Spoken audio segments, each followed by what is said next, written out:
தொடர்ந்து நம்ம ஈரானுடைய நிலவரங்கள் பார்த்துட்டு இருக்கோம். இன்னைக்கு வியாழக்கிழமை வந்திருக்கக்கூடிய முக்கியமான தகவலை பார்க்க போறோம். அதாவது நேத்தே சீஸ்ஃபயரை அறிவிச்சுட்டாங்க. போர் நிறுத்தம் வந்துருச்சு. 15 நாள் போர் நிறுத்தம். அதே சமயத்துல இது நிரந்தர போர் நிறுத்தம் தான். இப்ப 15 நாள் நிறுத்தினாலும் இந்த வாரம் 10ஆம் தேதியில இருந்து என்ன பண்ண போறாங்கன்னா பேச்சுவார்த்தையில ஈடுபட போறாங்க. நேரடியாக ஈரானும் அமெரிக்காவும் ஈடுபட்டு நிரந்தரமா என்னென்ன நிபந்தனைகள் எல்லாம் சொல்லணும் அப்படிங்கறத பத்தி பேச போறாங்க. இப்போதைக்கு ஒரு 10 நிபந்தனைகளுக்கு ஒத்து வந்தாலும் அதுக்கப்புறம் கடைசியா கையெழுத்து போட்டாதான் எதுவுமே உறுதியாகும். அதனால இப்போதைக்கு ஈரான் சொன்ன 10 விஷயத்த ஏத்துக்கிட்டாங்க அமெரிக்கா. ஆனா இந்த ஒரு வாரம் இந்த 10ஆம் தேதி பேசக்கூடிய பேச்சு முடியும் போதுதான் ஃபைனலா என்னென்ன இருக்கக்கூடிய நிபந்தனைகள் தெரியும். ஆனா அதுக்கு முன்னாடியே இன்னைக்கு என்ன பண்ணிருக்காங்கன்னா லெபனான் மீது 30 கிராமங்கள்ல தாக்குதல் பண்ணிருக்காங்க. 800 பேர் இறந்திருக்காங்க.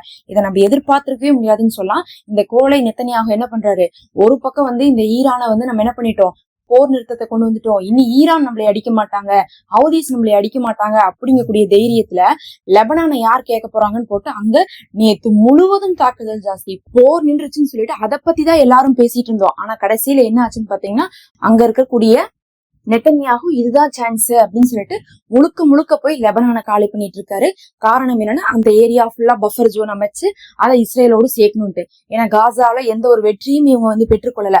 காசாவை பிடிச்சிட்டோம்னு இவங்களால சொல்ல முடியாது. அடுத்தது என்ன பண்ணாங்க, ஹவுதீஸோட சண்டை வந்த போது கடைசியா அமெரிக்காவே என்ன பண்ணிட்டாங்க, பின்வாங்கி போயிட்டாங்க. இப்ப ஈரான்கிட்ட சண்டை வந்தது, இவங்கதான் போய் சமாதானப்படுத்திருக்காங்கன்னு தெரிஞ்சிருச்சு. இனி எங்க பாக்கி இருக்குன்னா லெபனான் மட்டும் தான் பாக்கி இருக்கு. காரணம் என்னன்னா லெபனான்ல இருக்கக்கூடிய ஆட்சியாளர்கள் எல்லாமே அமெரிக்காவுக்கும் இஸ்ரேலுக்கும் சப்போர்ட்டா இருக்கிறாங்க. ஆனா அங்க இருக்கக்கூடிய போராளி குழு தனியா இருக்கிறதுனால அவங்கள என்ன பண்றாங்கன்னா இப்ப கார்னர் பண்றாங்க. இது எல்லாத்துக்கும் மேல லெபனான் தான் ஒட்டி இருக்குது. எப்படி காசா ஒட்டி இருக்கோ அதே மாதிரி லெபனானும் என்னவா இருக்கு, இஸ்ரேலோடு ஒட்டி இருக்கக்கூடிய பகுதியா இருக்கிறதுனால அது அவங்களுக்கு ரொம்பவே ஈஸியா இருக்கு. தாக்குறது அப்படிங்கறதும் அங்க அழிக்கிறது, அவங்கள கைப்பற்றுறது, இது எல்லாமே ஈஸியா இருக்கு. தரைவழியில முன்னேறி போய்கொண்டே இருக்கிறாங்க இஸ்ரேலுடைய ராணுவம் லெபனானுக்குள்ளேன்னு சொல்லலாம். லெபனானுடைய மக்கள் சொல்லிட்டாங்க அவங்களுடைய கவர்மெண்ட், இனிமேல் அந்த ஏரியா எதுவுமே பாதுகாப்பா இல்ல, அதனால யாருமே வீட்டுக்குள்ள இருக்காதீங்கன்ட்டாங்க. இப்ப எந்த அளவுக்கு மக்கள் காலி பண்ணி போயிட்டு இருக்காங்கன்னு பார்க்கும்போது 30 கிராமங்கள்ல தாக்குதல் நடந்திருக்குன்னா நினைச்சு பாருங்க. ஒரு பெரும் பகுதியே ஒரு காவாசி லெபனானே காலி ஆயிடுச்சுன்னு சொல்லலாம். இந்த போட்டிருக்கக்கூடிய இமேஜ் பாத்தீங்கன்னா உங்களுக்கு தெரியும். தாக்குதல் நடத்துறாங்க. ஒரு 4 பில்டிங் இருக்குன்னா ஒரு பில்டிங் மேல நடத்தினா ஒட்டு மொத்தமா அந்த பில்டிங் என்ன ஆயிருது, நடுவுல செதஞ்சு போயிருது.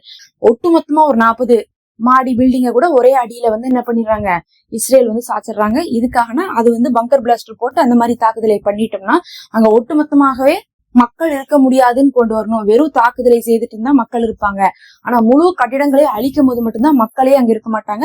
அந்த ஏரியாவை நம்ம இஸ்ரேலோடு இணைச்சுக்கலாம்னு சொல்லிட்டு தாக்குதல் பண்ணிருக்காங்க. 800 பேரெல்லாம் ரொம்ப ஜாஸ்தி ஒரு நாள்ல. இந்த அளவுக்கு பார்த்தா இப்ப ஈரானுக்கு அடுத்த இடத்துல லெபனான் தான் இருந்துட்டு இருக்காங்கன்னு சொல்லிட்டு இருந்தோம். இப்ப பார்த்தா ஈரானவே லெபனான் முந்திருவாங்க. ஈரான்ல இறந்ததை விட லெபனான்ல இன்னும் ஒரு 4-5 நாள் போர் போச்சுன்னா போதும், எண்ணிக்கை அதிகமாயிரும். பதிலுக்கு அங்க இருக்கக்கூடிய போராளி குழுவும் தாக்குதல் நடத்திட்டு தான் இருக்காங்க. ஆனா அவங்களுடைய தாக்குதல்லாம் பாத்தீங்கன்னா ராணுவ இலக்குகளாகவும் இஸ்ரேல் அளவுக்கு சேதப்படுத்தாத மாதிரிதான் தாக்குதல் நடந்துட்டு இருக்கு. இன்னைக்கு அதுதான் ஒரு பெரும் பிரச்சனையா மாறி இருக்கு. ஏன்னா ஈரான் பீஸ் டாக்ல பேசினதுல 3வது பாயிண்டே என்னன்னா லெபனான்லயும் போரை நிறுத்தணும்னு தான். அதுக்கும் ஒத்துக்கிட்டு தான் இப்ப ட்ரம்ப் என்ன பண்ணிருக்காரு, போரை நிறுத்திருக்காரு. அப்ப லெபனான் மேல இப்படி ஒரு தாக்குதல் நேற்று பண்ணதை பார்த்துட்டு இப்ப ஈரான் என்ன பண்ணிருக்காங்க, வார்ன் பண்ணிருக்காங்க. நீங்க லெபனானை மறுபடியும் தாக்குனா நாங்க என்ன பண்ணுவோம், போரை மறுபடியும் ஆரம்பிச்சிருவோம், ஆர்மோஸை மூட போறோம்னு சொல்லிட்டு அறிவிப்பு கொடுத்திருக்காங்க. காரணம் என்னன்னா லெபனான் ஈரானுக்காக தான் வந்துச்சு. அதனால லெபனானை விட்டுட்டு ஈரான் நிறுத்த முடியாது. எல்லாத்துக்கும் மேல இங்க எப்படி இறக்குறாங்களோ பொதுமக்கள், அங்கேயும் பொதுமக்கள் தான் இறந்துட்டு இருக்காங்கிறதுனால ஈரான் தான் அந்த இடத்துல சப்போர்ட் பண்ணும். லெபனானுடைய கவர்மெண்டால கூட ஒண்ணுமே பண்ண முடியாது. என்னதான் இந்த பிரான்ஸ் எல்லாம் அப்பப்ப லெபனானை இப்படி பண்ணாதீங்க அப்படி பண்ணாதீங்கன்னு சொன்னாலும் கூட இஸ்ரேல் என்ன பண்ண மாட்டேங்கிறாங்க, கேட்க மாட்டேங்கிறாங்க. ஏன்னா பிரான்ஸ் எல்லாம் லெபனான்ல இன்வெஸ்ட் பண்ணிருக்காங்க. அதனால அவங்க அப்படி சொல்றாங்க. அதெல்லாம் இஸ்ரேல் என்ன பண்ண மாட்டாங்க, கண்டுகொள்ள கூட மாட்டாங்க. அதுவும் நேத்து லெபனான்ல பாத்தீங்கன்னா விடிய தாக்குதல்கள்லாம் நடந்திருக்குது. ரொம்ப அநியாயமான தாக்குதல் தான் நம்ம சொல்லணும். அவசரமா கதையை முடிச்சுங்கிறதுக்காகவே இந்த மாதிரி பண்ணிருக்காங்க. இது இல்லாம ஈரான்ல பாத்தீங்கன்னா நேற்று முழுவதுமே கொண்டாட்டங்களாகவே மேற்கொள்ளப்பட்டுச்சு. மக்களே நம்புறாங்க, நம்பனாலதான் போரே நின்னுச்சு அப்படிங்கிற மாதிரி. ஏன்னா முந்தானேத்து நைட் என்ன பண்ணாங்க, தாக்கீரோன்னு ட்ரம்ப் அறிவிச்ச போது முந்தானேத்து நைட்டு ஃபுல்லா மக்கள் சாயங்காலத்துல இருந்து விடிய என்ன பண்ணிருந்தாங்கன்னா அவங்களுடைய அணு உற்பத்தி செய்யக்கூடிய இடத்துலயும் அவங்களுடைய ரயில்வே ஸ்டேஷன்லயும் அவங்களுடைய பிரிட்ஜுகள்லயும் மக்கள் லட்சக்கணக்கான மக்கள், குழந்தைகள், பெரியவர்கள் எல்லாரும் கை கோத்து நின்று இருந்தாங்க.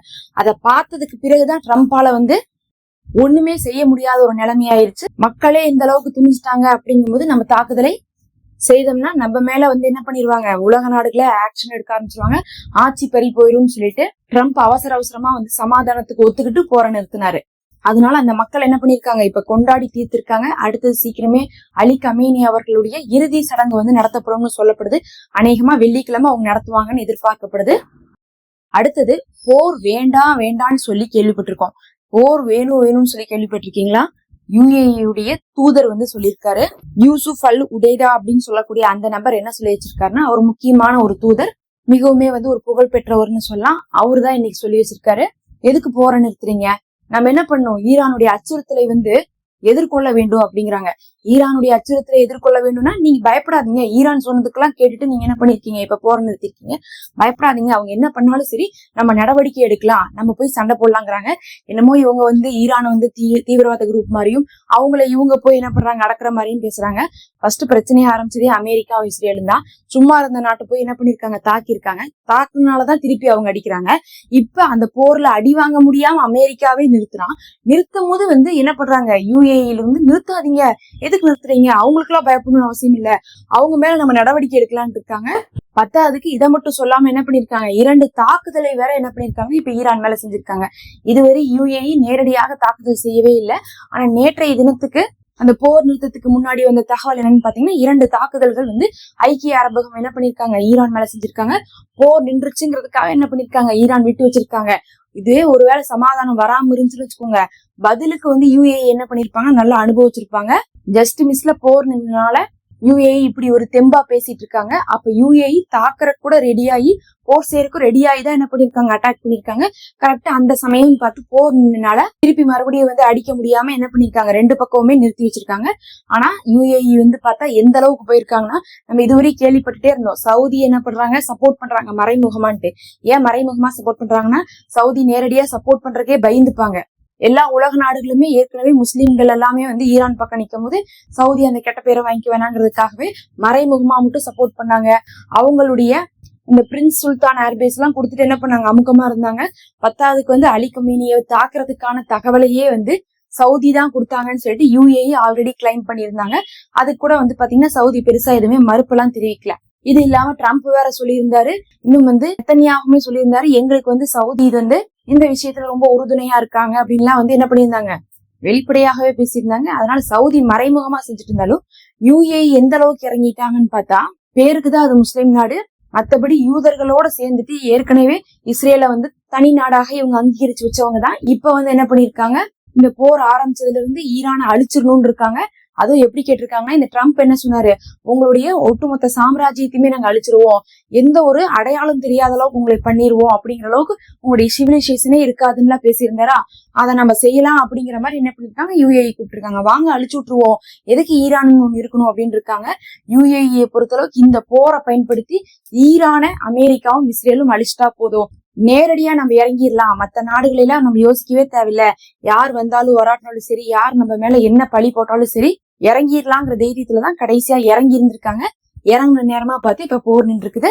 ஆனா தொடர்ச்சியாக இஸ்ரேல் விதிகளை மீறிட்டே இருந்தா கண்டிப்பா ஈரான் போற ஆரம்பிப்பாங்க. அப்படி இந்த தடவை ஈரான் போற ஆரம்பிச்சாங்கன்னா, கடைசியா இவங்க 2 தாக்குதல் பண்ணாங்க பாருங்க. ஒண்ணு பெட்ரோகெமிக்கல் ஏரியாலே தாக்குதல் பண்ணிருக்காங்க, ஈரானுடைய பெட்ரோகெமிக்கல் ஏரியால.